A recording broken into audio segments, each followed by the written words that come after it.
Assalamualaikum warahmatullahi wabarakatuh. Alhamdulillah rabbil alamin. Allahumma salli ala sayyidina Muhammad wa ala alihi wa sahbihi wasallim, amma ba'd. Para sahabat semua insyaallah dimuliakan oleh Allah Subhanahu wa taala. Pada 10 hari terakhir Ramadan ini kita akan bahas tentang 10 sifat yang bisa menyelamatkan hati kita ketika pada hari yang mana tidak ada lagi yang bisa menyelamatkan kita. Harta kita, jabatan kita, harta keluarga kita tidak bisa menyelamatkan kita di hari tersebut. Oleh karena itu penting bagi kita untuk mengetahui 10 sifat ini. Baik sahabat semua, yang pertama adalah sifat yang perlu kita ketahui adalah sifat yakin. Yang mana keyakinan ini diibaratkan sebagai gunung yang kokoh, yang tidak bisa digoyangkan sedikit pun. Oleh karena itu dikatakan dalam kaidah fiqhiyah, al-yakin la yudhallu bisyak. Yakin tersebut tidak bisa diragukan, tidak bisa dimasukkan oleh keraguan. Ketika keyakinan dimasukkan oleh keraguan, maka berubah namanya dari yakin menjadi ragu. Nah, yang disebut yakin itu sesuatu yang tidak bisa diubah keyakinannya, yang kokoh. Nah, adapun keyakinan kepada Allah Subhanahu wa taala bisa diraih dengan beberapa cara, ikhwan. Yang pertama adalah dengan kita mengokohkan hati kita dengan memperbanyak daripada tilawatil Quran dan juga membaca daripada hadis-hadisnya baginda Nabi Muhammad SAW. Tentunya membaca Al-Quran, mendalami hadis Rasul dengan penuh tadabbur, dengan penuh memaknai artinya, sehingga hati kita menjadi yakin.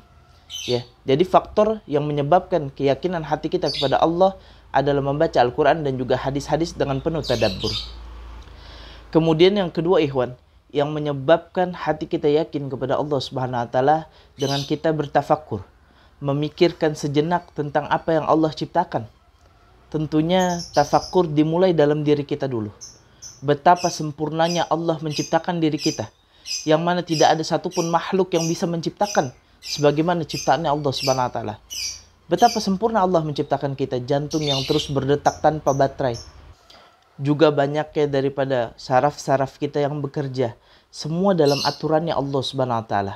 Siapa lagi yang akan menciptakan itu kecuali Allah, Zat yang Maha Esa, yang Maha Mengetahui, yang mana setiap ciptaannya penuh dengan perhitungan dan tidak asal-asalan dalam menciptakannya. Setelah kita mentafakuri diri kita, maka tafakur tersebut kita naikkan ke atas langit. Kita bertafakur tentang apa yang ada di langit. Bumi berotasi kepada matahari, berputar, dan kita memerhatikan daripada langit-langit tersebut sehingga tambah kagum kita, tambah rasa cinta kita kepada Allah Subhanahu wa taala. Kemudian setelah tafakur ke langit dirasa cukup, kita turunkan lagi tafakur ke bumi. Betapa Allah menciptakan segala hal yang ada di dunia ini hanya untuk menunjang kehidupan manusia. Allah mengatakan dalam Al-Qur'an, "Walladzi khalaqa lakum ma fil ardi jami'an."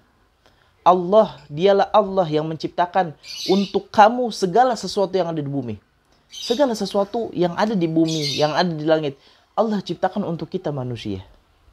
Oleh karena itu, ketika kita mentafakuri diri kita, mentafakuri langit, mentafakuri daripada ciptaan-ciptaan Allah, tambahlah keyakinan kita kepada Allah Subhanahu wa taala.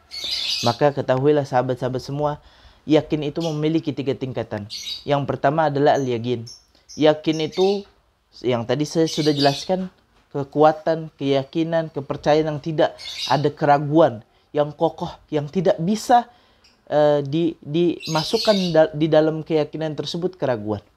Maka contohnya daripada yakin tersebut, ketika kita ingin melaksanakan sholat, kita menghadap ke barat, karena kita yakin di barat tersebutlah, dari Indonesia kita menghadap ke barat, disitulah ada kiblat kita, ini adalah di Masjidil Haram, ada Ka'bah. Ya, kita yakin itu. Dan tidak bisa ketika ada orang bilang, "Kenapa harus ke barat padahal kiblat kamu ke timur?" Maka kita menolak daripada kabar dari orang tersebut. Kenapa? Hati kita sudah yakin Ka'bah adanya di barat. Yang kedua adalah tingkatan ainul yakin. Ketika kita benar-benar berada di Masjidil Haram sehingga kita melihat Ka'bah.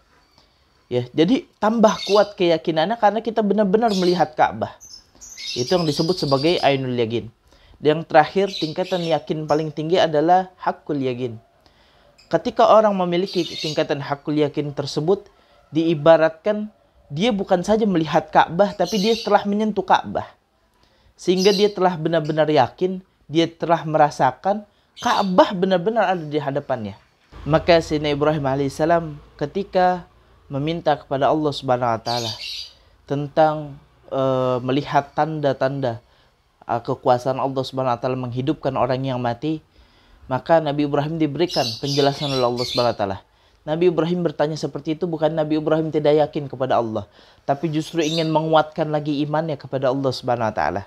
Maka Nabi Ibrahim memiliki keyakinan Allah mampu menghidupkan orang yang mati, menghidupkan yang mati. Tapi Allah tidak ingin hanya sekedar yakin.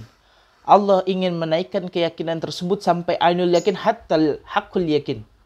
Sampai Nabi Ibrahim alaihissalam diberikan perintah oleh Allah Subhanahu wa taala untuk mencari 4 burung. 4 burung tersebut disuruh sembelih oleh Allah Subhanahu wa taala. Disuruh pencar bagian-bagiannya, kepalanya di mana, kakinya di mana. Sampai kata Allah Subhanahu wa taala, panggillah ke-4 burung tersebut, dan ternyata dengan kuasanya Allah Subhanahu wa taala 4 burung tersebut bersatu kembali dan hidup dengan kuasanya Allah. Maka Nabi Ibrahim alaihissalam bukan hanya memiliki yakin, tapi juga ainul yakin, bahkan menyaksikan hal tersebut, merasakan hal tersebut, maka naiklah keyakinan tersebut menjadi hakul yakin. Maka sahabat semua insyaallah dimuliakan oleh Allah Subhanahu wa taala, milikilah rasa yakin dalam hati kita, sehingga dengan rasa yakin kita kepada Allah Subhanahu wa taala akan menyelamatkan hati kita daripada siksa api neraka insyaallah. In uridu ila al-islahi ma sata'tu wallahu ma fiqil min tariq. Wassalamualaikum warahmatullahi wabarakatuh. Dan bahkan sekarang ini luar biasa ya, Darul Falah launching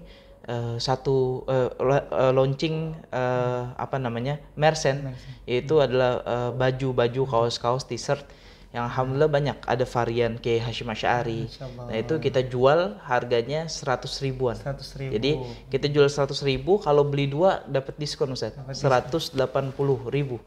Nah itu hasil keuntungannya tentunya kita akan olah lagi untuk menghidupkan majelis taklim, majelis tabaruk Darul Falah, sehingga majelis tabaruk Darul Falah ini kita pengen punya penghasilan sendiri, sehingga selain bisa menghidupkan majelisnya, kita juga pengen agar anggota-anggota majelisnya yang hadir itu bisa kebantu juga insyaallah.